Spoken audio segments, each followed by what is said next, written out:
생생하게 상생하며 YTN 라디오 생생경제. 안녕하세요. YTN 라디오 생생경제 김혜민입니다.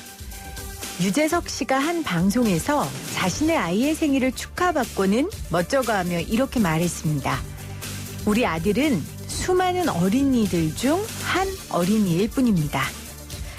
이 말이 참 당연하지만 스타인 유재석 씨가 하니까 감동적이더라고요. 이 말은 오랜 시간 톱스타로 사는 유재석 씨가 스스로를 특별한 사람이 아닌 평범한 사람이라고 생각한다는 것을 보여주기 때문입니다. 얼마 전 한 전 의원이 보통 사람으로 돌아가 처음으로 한 일은 지하철 타는 법이라며 자랑스럽게 SNS에 올린 일이 생각나더라고요. 사람은 모두가 특별하고 모두가 귀하기 때문에 특별할 것 없는 우리 모두는 그런 소중한 존재입니다. 2020년 6월 10일 YTN 라디오 생생경제 지금 시작합니다.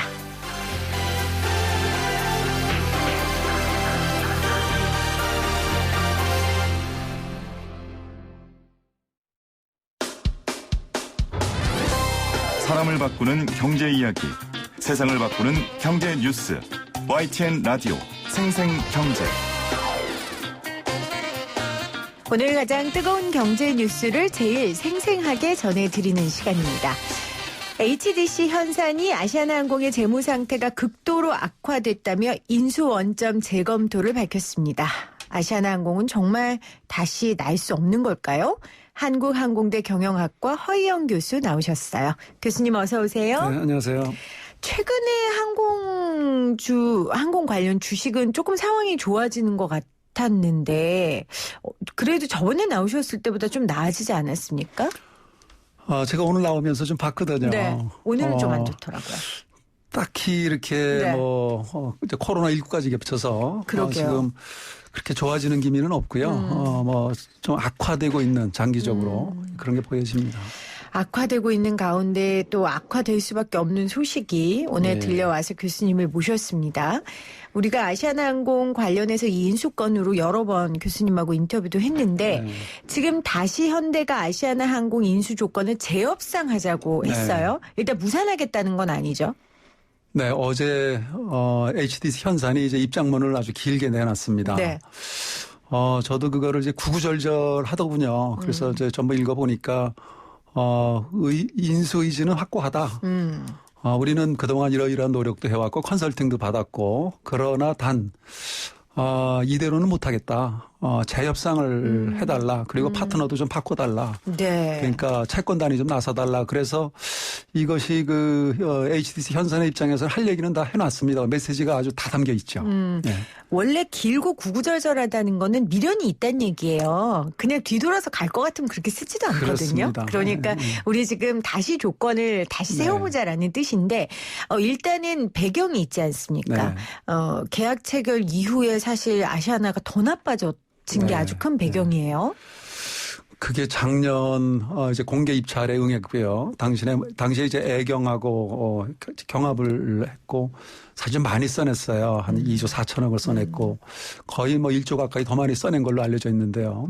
그게 이제 12월 27일 날 이제 계약이 맺어졌죠. 그리고 금년 4월 29일 이제 4개월 후에 인수를 이제 끝내겠다 이렇게 네. 되어 있었는데 그 사이에 금년 들면서 업황이 좋지는 않았지만 작년에도 그 코로나19라고 하는 아주 이 블랙스완이죠. 그러니까 검은 백조가 나타난 겁니다. 백조는 하얘야 되는데 있을 수 없는 일이 이제 생겨난 겁니다. 생각지도 못했던 변수가 그런 게 생긴 있어서도 안 거죠. 되고 있을 수 네네. 불가능한 일인데 이것이 이제 생각보다 어떤 업계 전반적으로 아주 치명적인 그런 환경을 만들어내니까 지금 그 HDC 현산에서는 지금 이 상태로 인수에 나서게 되면은 그 순간 이제 위기에 빠지거든요. 그러니까 어제 나온 현산의 입장도 충분히 이해는 갑니다. 그러니까요. 왜냐하면 사실 코로나19에 직격타는 항공업이고. 그렇습니다. 그리고 사실 코로나19가 지금 언제 끝날지 모르는 네. 우리가 그 어둠의 터널 가운데 갇혀있기 때문에 현산 입장에서도 저는 이해는 갑니다. 네.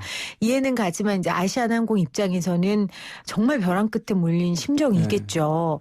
그러니까 계약 체결 이후에 올해 5개월 사이에 부채가 무려 5천억 원 네. 증가했고 이거는 지금 이 비율은 지난해 6월 말 대비해서 16,126% 급증이에요. 그럼 이게 말이 되나요? 아무튼 이렇게 지금 심각한 상황이다 보니까 현산에서는 조건을 우리 다시 하자라는 얘기인 거예요. 그건 결국은 가격을 좀 낮춰달라는 거겠죠.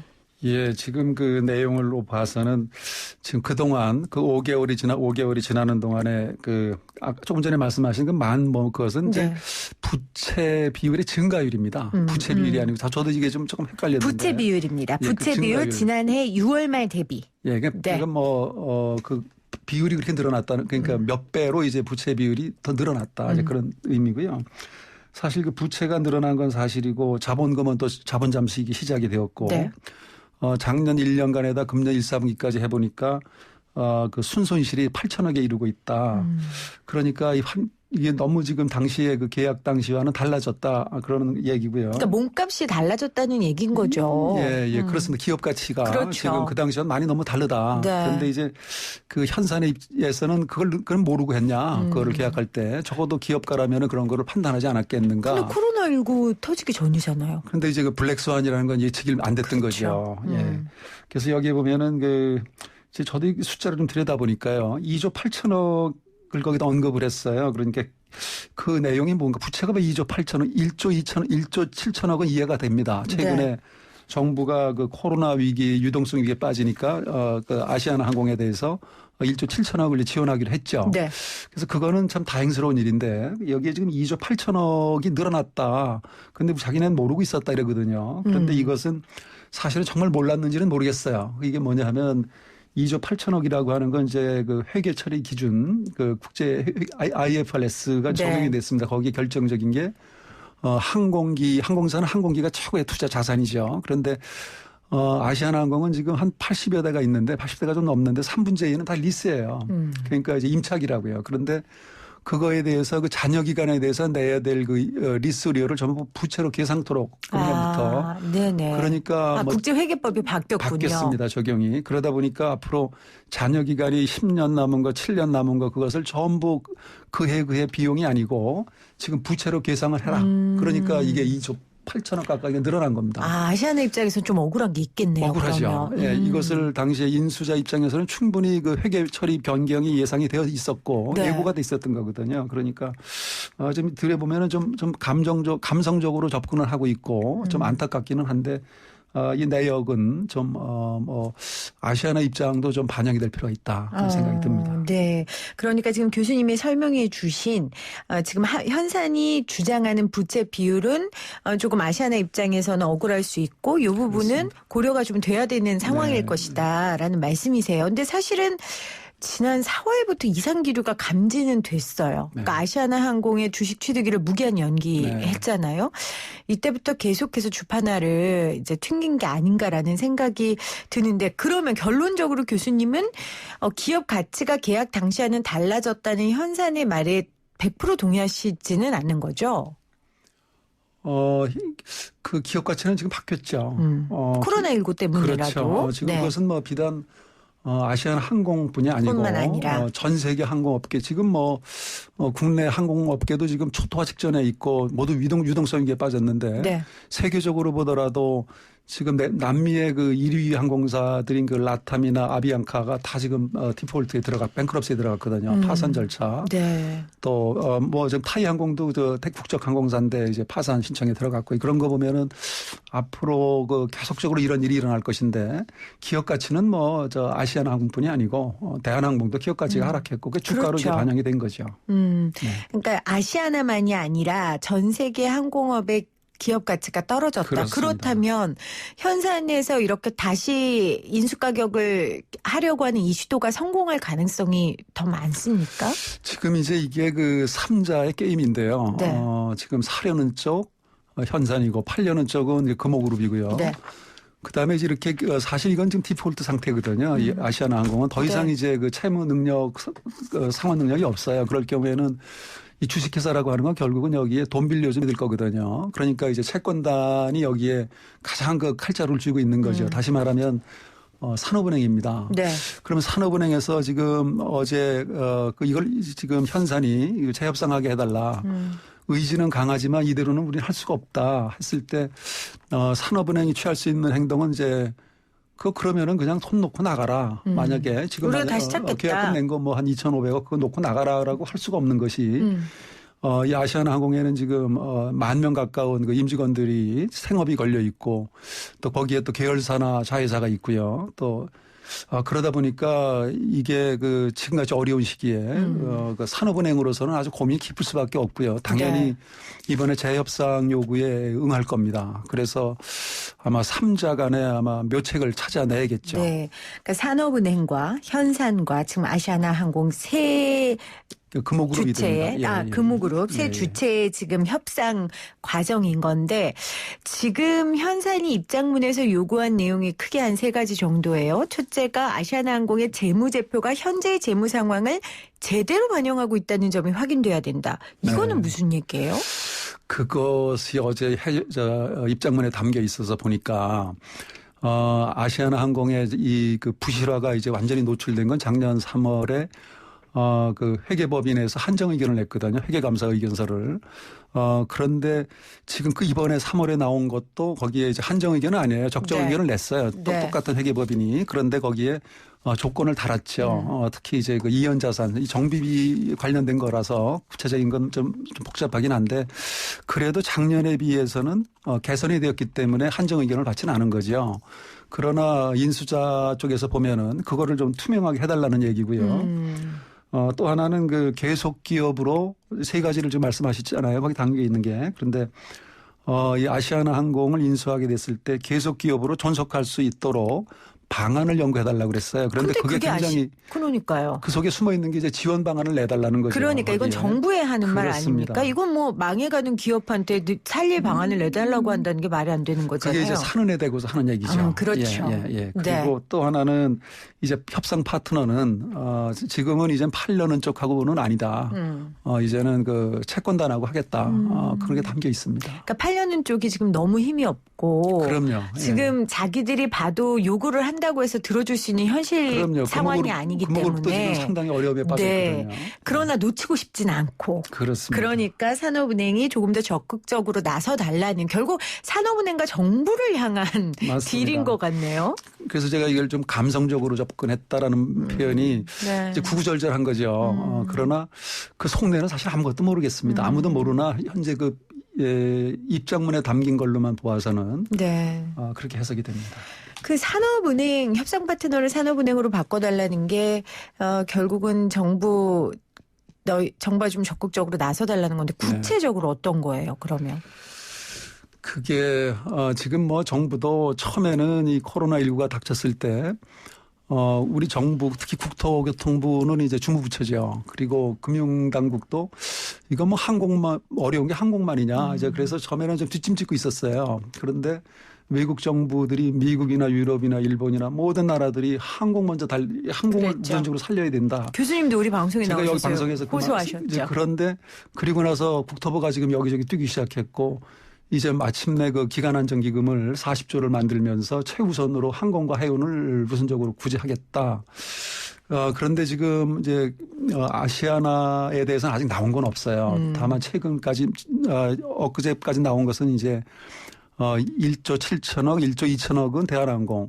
그런데 지금 대한항공에 대해서는 추가적으로 1조를 지원하겠다라는 게 발표가 되었는데 비해서 아시아나에 대해서 지금 아무 얘기가 나오는 게 없습니다. 그 이유는요? 지금 이 인수권 때문인가요? 지금 그 인수자가 확고해야 확실해야 뭔가 이제 그렇죠. 어떤 그리고 사실은 그 지원 규모나 지원 방안에 대해서는 사실 이렇게 다 드러내놓고 할 수는 없는 거죠. 물론 이제 공정해야 되겠지만 그래서 지금 뭐 산은이나 채권단에서도 뭔가 깊은 고민을 하고 있는데 지금 그게 어떤 것이 될 것인가 하는 것은 쉽게 얘기하면은 지금 이거 가지고는 안 되겠다. 우리가 지금 이 코로나19라는 게 금년에 회복되는 것도 아니고 길게는 2, 3년까지 이제 시간이 걸릴 것인데 지금보다는 더 좀 확실하게 우리가 이것을 지속할 수 있도록 도와달라. 네. 거기에는 이제 유상증자라든가 어떤 채권이라든가 이런 거에 있어서 보증이라든가 뭐 이런 모든 것이 이제 다 포함되어 있다고 보여집니다. 근데 이거를 채권단이 받아들일까요? 지금 말씀하신 뭐 유상증자 발행가액 조정이나 뭐 이런 것들이. 그게 이제 산은의 고민이 깊을 수밖에 없는 게, 지금 어느 쪽도 지금 명확한 게 없어요. 그러니까, 지금 뭐, 이번에도 이제 기간안정기금의 지원, 그 기준이 나온 것이 정부가 내놓은 것이 총 차입금 5천억, 그 다음에 300명 이상에 대해서 해운 항공에 대해서 지원하겠다. 그럴 경우에 나머지는 어떻게 되느냐. 거기 해당되는 게 몇 개 없거든요. 그럴 경우에 이제 이 파급, 그 파장이 만만치가 않거든요. 그럼요. 거기에 끼면은 살아나지고 그렇지 않으면 이제 다 죽는 거거든요. 그래서 지금, 이 아시아나에 대해서만 이것을, 유독 아시아나에 대해서만 살리기 위해서 어떤 그 좀 특별한 대책을 내놓을 경우에 형평성의 문제가 생길 수밖에 없고요. 이것은 결국은 이제 국민의 세금이 들어가는 것이라서. 근데 또 그것마저도 또 나몰라라 하게 되면은 이제 그러니까요. 우리가 2015년에 봤지만 한진해운 같이 이제 그런 짝이 나는 거거든요. 몰라라면 청산이 되는 것이죠. 아주 소멸됩니다. 그러니까 지금 모든 상황이 좋아서 아시아나만 약체면 네, 그렇습니다. 도와줄 수 있는 명분도 있고 거기 노동자들도 있고 또 항공산업이니까요. 예. 그런데 지금 모두가 다 힘든 상황에서 지금 유튜브 보이는 라디오 창에 이스타항공도 어려운 것 같더라고요. 이렇게 그렇습니다. 남겨주셨거든요. 모두가 다 어렵고 모든 노동자들이 네. 힘든 가운데 아시아나만 대놓고 도와주기도 그렇고 네. 그렇다고 참 안 도와주기도 그렇고 네. 산업은행과 국토부의 고민이 깊을 것 같은데 그러면 만약에 네. 정말 현산이 안 할래. 네. 그럼 아시아나항공 어떻게 되는 거예요? 그럴 가능성도 지금 충분히 네. 이제 고려해야 되고요. 그런 가능성이 사실 점차 늘어나고 있는 환경입니다. 네네네. 지금 뭐 이번에 뭐 의지가 확고하다고 하지만 그것을 그대로 믿기에도 그래서 해법 찾기가 여의치 않을 경우에는 현산이 포기를 한다. 그럴 경우는 이제 뭐 몇 가지 대안은 있으나 어느 것도 우선은 뭐 이제 새로운 또 한 번의 그 공개 입찰 매각 절차를 밟을 것이고 또 밟아야겠죠. 그리고 거기에 이제 분리매각까지도 검토해야 됩니다. 지금 네네. 아시아나가 출자한 회사는 대략 뭐 에어부산, 에어서울 포함해서 한 IDT들도 해서 한 6개 회사가 있거든요. 그거를 전부 분리해서 하나하나 이제 썰어서 파는 방식인데 그거는 왜 그렇게 해야 되냐면은 그 매수자가 지금 적정히 나올 것 같지가 않아요. 그렇죠. 예, 이럴 때는 몸집을 줄이고 하나하나 잘게 썰어놨을 때 이제 매수자가 이렇게 나타나게 되면 그것부터 먼저 매각을 하고 그럼에도 불구하고 결국은 그 아시아나 항공이 본체인데 결국은 이제 이것은 지금 뭐 이미 그런 것이 나타나고 있는 게 아리탈리아라고 하는 이탈리아 국영항공사 그러니까 국적 항공사가요. 네. 이제 국영화로 전환이 됐고 그것은 아주 골치 아픈 수년 전부터 이제 부실 항공사였고 최근에 이제 이번에 나오는 게 그 루프트한자 굉장히 훌륭한 항공사입니다. 글로벌 캐리어인데 독일의 대표. 거기가 이번에 코로나19를 맞으면서 정부하고 구제금융을 얘기하다가 정부 지분을 넣겠다. 그러니까 한 90억 유로니까 뭐 한 12조 정도 들어가는데요. 근데 일부는 그 주식 연계증권으로 해서 지분 참여를 하겠다. 그럴 네. 경우는 그 정부가 주인이 되는 거죠. 그러나 단 조건은 그 몇 년간 후에 다시 매각한다는 조건이 달려 있습니다. 그렇게 보면은 결국은 이제 대안이 정 없을 때는 채권단이 출자로 전환을 해서 결국은 정부가 떠안는 것인데 그럴 경우도 역시 그것이 회생이 가능한가? 왜냐하면 그거는 전문 경영 체제로 들어가게 되는데 네. 우리나라에서 전문 경영 체제가 그렇게 성공한 예가 없어요. 그리고 교수님께서 뭐 잘 사례도 이야기해 주셨지만 네. 항공회사가 국영화 됐을 때에 사실 쇠퇴하는 경우가 네. 많았다라고 네. 또 방송을 통해 여러 차례 지적해 네. 주셔서 네, 저도 참 마음이 안 좋네요. 알겠습니다. 오늘 아시아나 인수 지금 현산이 다시 재협상하자고 나와서요. 아시아나 항공 관련된 이야기 우리 허영 교수하고 말씀 나눴는데 아시아나 했으니까 짧게 대한항공 이슈도 좀 하죠. 어제 이명희 전 이루재단 이사장이 징역 2년 6개월 구형을 받았어요. 한진과 남매의 난이 지금 뭐 수습이 안 되고 계속 경영권 분쟁이 계속되고 있는데 그럼 앞으로 이 전 이사장의 거취가 이 경영권 구도에 어떤 변화를 가져올 것으로 보세요? 이게 이제 대한항공의 경영권 다툼은 사실은 이제 지주회사 싸움이거든요. 그 한진가를 누가 가져가느냐. 그래서 지금 사실 오늘까지도 보면 최근까지도 보면은 금년 3월은 이제 방어를 잘 했죠. 네. 그러니까 조원태 회장 측에서 방어를 잘 했고 이명희 전 회장하고 이제 막내딸하고 그렇게 된 거 아닙니까? 그리고 삼자연대라고 하는 것은 이제 사모펀드하고 그다음에 이제 조현아, 뭐 땅콩 오너리스크 이제 발단이 거기였는데 그리고 거기에 이제 반도건설이라고 하는 3자 연합인데 네. 지금 이 이명희 전 고문의 사법 처리권은요 좀 분리시켜 놔야 된다고 봐요. 그것은 뭐 어떤 사법적인 처리 절차가 진행되든 그것을 자꾸 뭐 대한항공이나 어떤 그룹으로 해석하기보다는 그만큼 이제 오너리스크를 혹독히 치렀죠.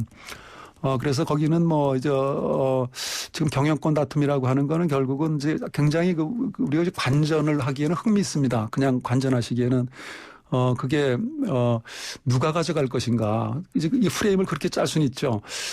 남동생과 조현아 네. 자매 간의 경영권 다툼으로 보여도 뭐 그걸로만 보면은 이제 흥미있게 관전할 수 있으나 거기에는 뭐 담겨 있냐면 이 사모펀드라고 하는 어떻게 보면 헤지펀드죠. 외국에서 말하면. 강성부 펀드 말씀하시는 강성부 거죠. 케이스의 펀드가 네. 우리나라는 지금 경영권 방수단이 없는 거예요.